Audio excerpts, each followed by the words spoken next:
पुण्यात्माओं, आप यहाँ बहुत गंदे लोक में रह रहे हो। इस लोक में कोई भी ऐसी वस्तु नहीं है जिसे हम अपनी मानकर निश्चिंत हो जाएं। इसके लिए कबीर परमेश्वर जी ने आके हमें याद दिलाया है कि झूठे सुख को सुख कहे ये मान रहा मनमोद, ये सकल चबीना काल का कुछ मुख में कुछ गोद। फिर परमात्मा याद दिलाते हैं कि जिस लोक में आप रह रहे हो इसमें आप क्या उद्देश्य लेकर जी रहे हो।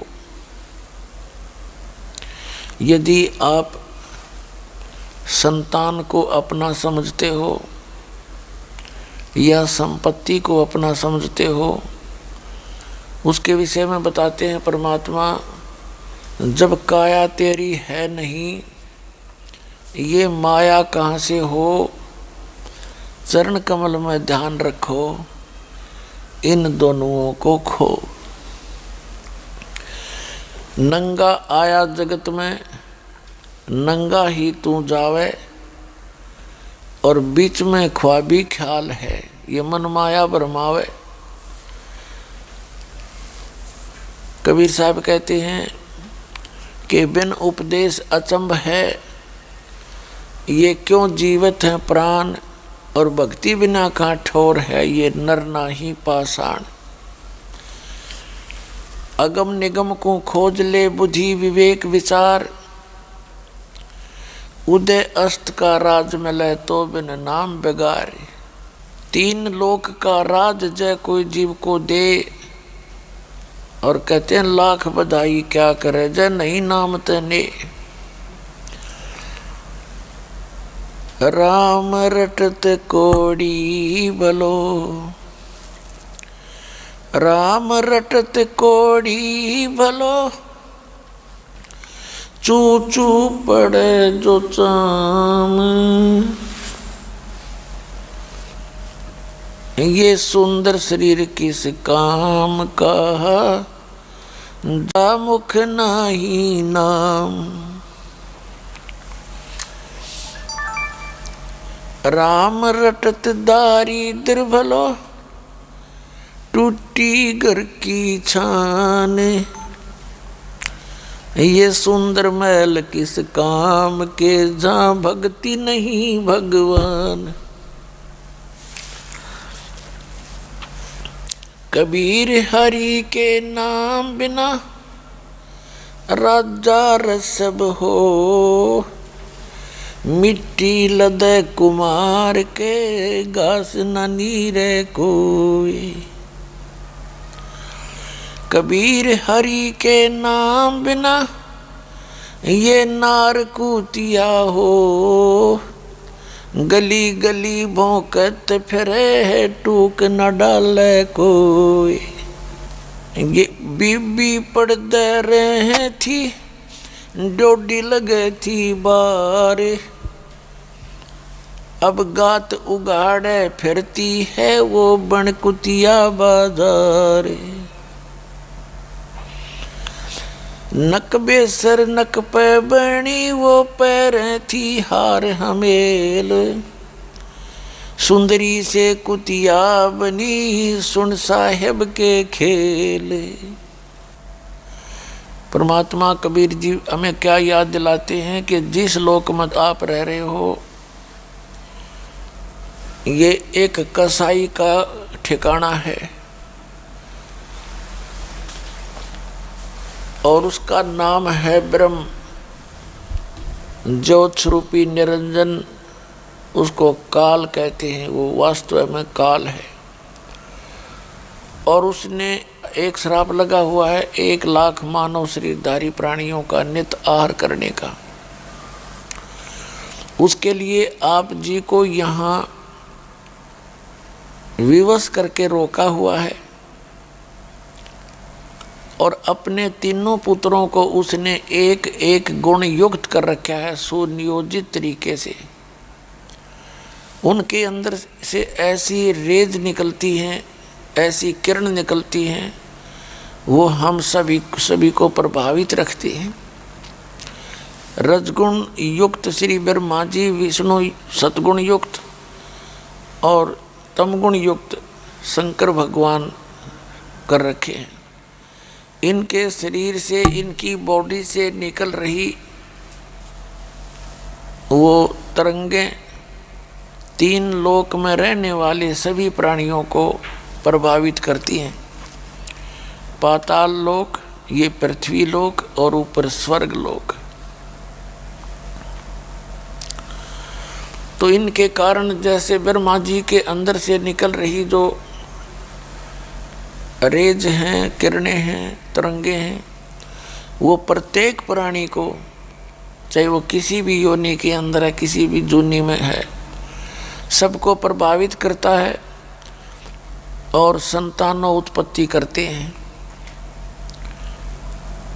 और यहाँ की सुख सुविधाओं की जो इच्छा हमारे अंदर बनती है, ये उसी के कारण है। अब जैसे किसी ने शराब पी रखी हो तो उसके शराब पीने से उसके अंदर जो गतिविधि होगी वो शराबी वाली ही होगी, उसके बस की बात नहीं है। और जब वो शराब उतर जाती है, उसका नशा, फिर वो जेंटलमैन है।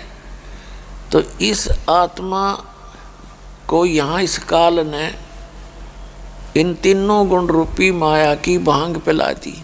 भगवान विष्णु जी के शरीर से निकल रही सतोगुण की जो किरणें हैं, वो आप जी को यहाँ पर एक दूसरे में ममता बनाती है, मोह बनाती है, संपत्ति में, आपस में, बच्चों में, माता पिता में, भाई बहन, रिश्तेदारी, नाताओं में। तो जीव के बस का नहीं इसको अपने सतर से दूर हो सके। ऐसे ही तमोगुण का तो आपको अंडरस्टूड है ही।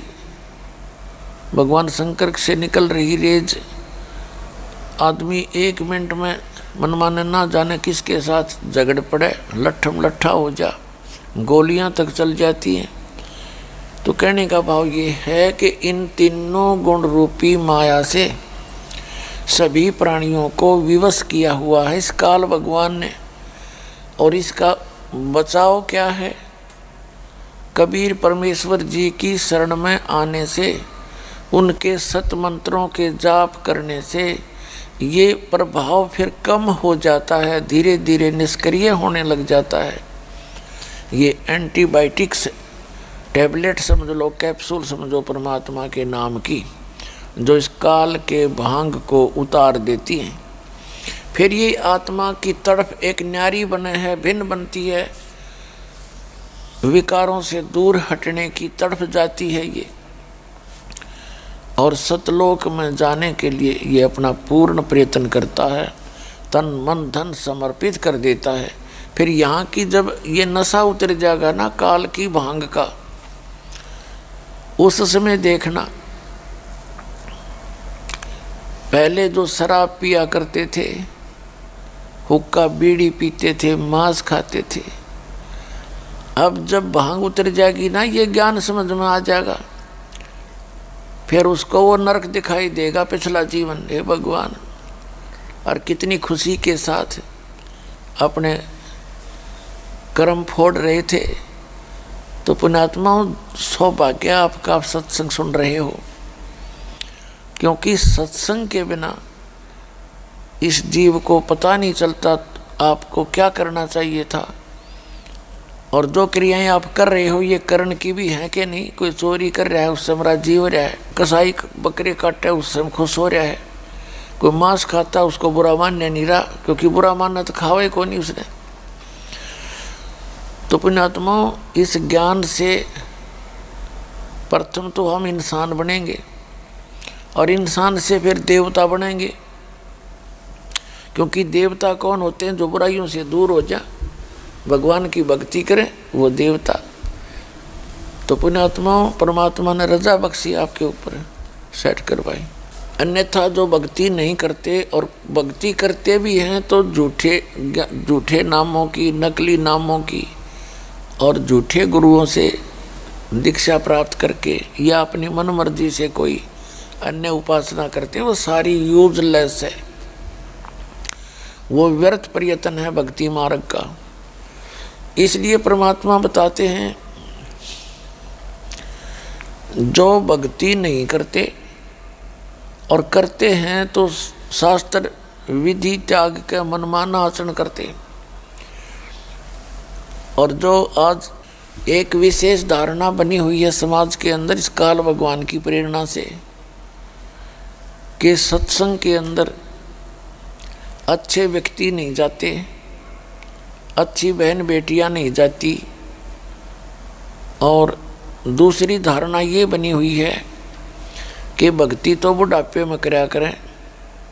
छोटे छोटे बच्चे भी सत्संग में जाते हैं, बताए न कि अक्ल मारी जा रही। तो पुण्यात्माओं ये सारा का सारा तत्व ज्ञानहीनता का परिणाम है। अब जैसे कई ये कहते हैं हम ना जाया करें सत्संग हमारी, क्योंकि ऊंच घरों की बहन बेटियां सत्संग में ना जाती,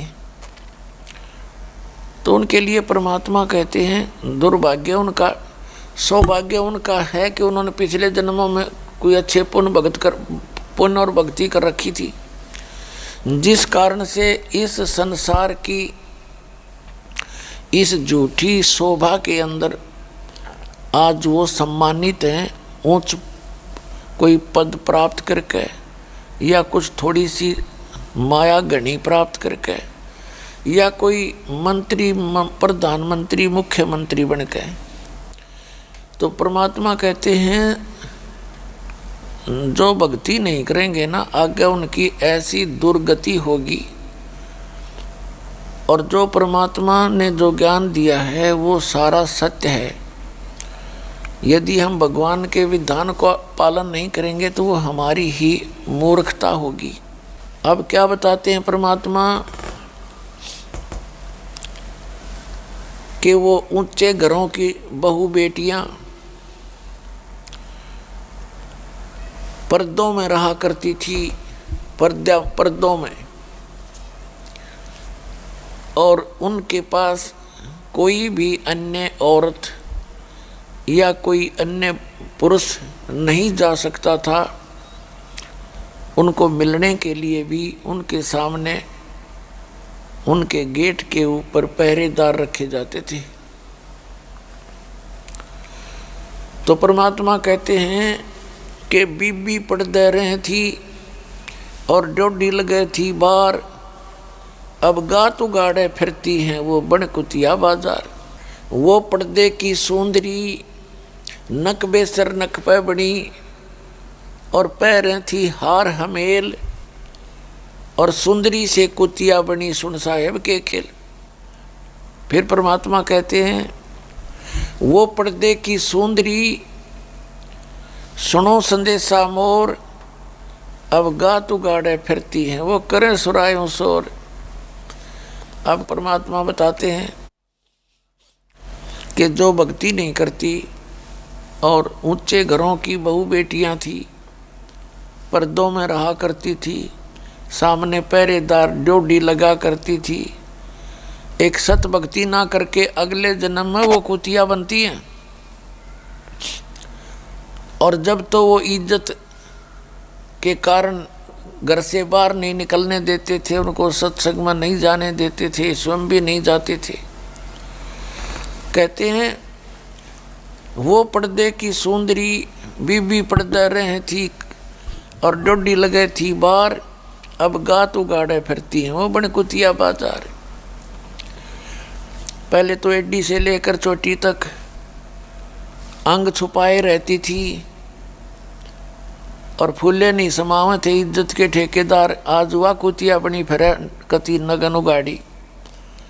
तो वह दुर्गति जब तक दिखाई नहीं देती, जब तक हम सत्संग नहीं सुनते।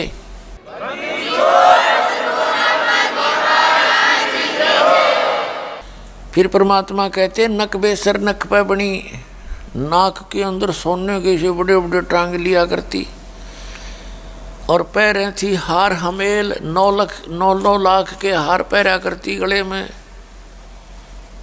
और कहते हैं सुंदरी से कुतिया बनी, अब सुन साहेब के खेल। वो पर्दे की सुंदरी और सुनो संदेशा मोर, अब गात उगाड़े फिरती है वह करे सरायों शोर। पहले और रानी या अच्छे ऊंच घरों की गणी माया के जो धनवंत थे, वो माया के पुजारियों की पत्नियां या वो स्वयं भी, उनकी बहू बेटियां, कहते हैं काजू किस्मत सेब संत काजू किस्मत मिला कर हलवे बनाया करती थी, खीर बनाया खाया करती थी। ये उसके पूर्व जन्म के संस्कार थे, पूरे जन्म के जन्मों के कोई पुण्य थे वो प्राप्त थे। पीछे की बैटरी चार्ज थी, लेकिन आगे चार्जर लगवाया नहीं तो बैटरी डिस्चार्ज हुई, पुण्य कर्म समाप्त हुए, पाप कर्मों का दौर शुरू हुआ। फिर वही आत्मा फिर कुतिया बनकर धर्मशाला के आसपास धक्के खाती है और एक टूक के लिए उन धर्मशालाओं में सरायों में आते जाते अतिथि रुका करते थे और खाना खा करके या खाते समय एक टूक डाल देते थे, छोटा सा रोटी का टुकड़ा, और वो भी इतनी दूर से रेत के अंदर। वो काजू और किशमिश की खीर और हलवे खाने वाली वो आत्मा, ऊंच घरों की वो बहू बेटियां आज कुतिया बनकर एक टूक के लिए तरस रही है और 10 ग्राम रेत साथ खा रही है उस टूक के रोटी के, जब वो बकवाद ले ही नहीं पड़े थी उनकी। तो पुण्यात्माओं, परमात्मा कितने दयालु हैं, अपना विधान बताने के लिए आए, इस काल का ज्ञान कराने के लिए आए कि तुम किस गंदे लोक में रह रहे हो, और इससे बचाव का तरीका बता दिया कि ये है यहाँ से निकल जाने का, और ये सु अवसर है, ये पिछली पीढ़ी वाला जो कलयुग के 5500 वर्ष बीत जाने के बाद ये प्रक्रिया शुरू होनी थी, जो अब शुरू हो चुकी है। अब आप निकल सकते हो।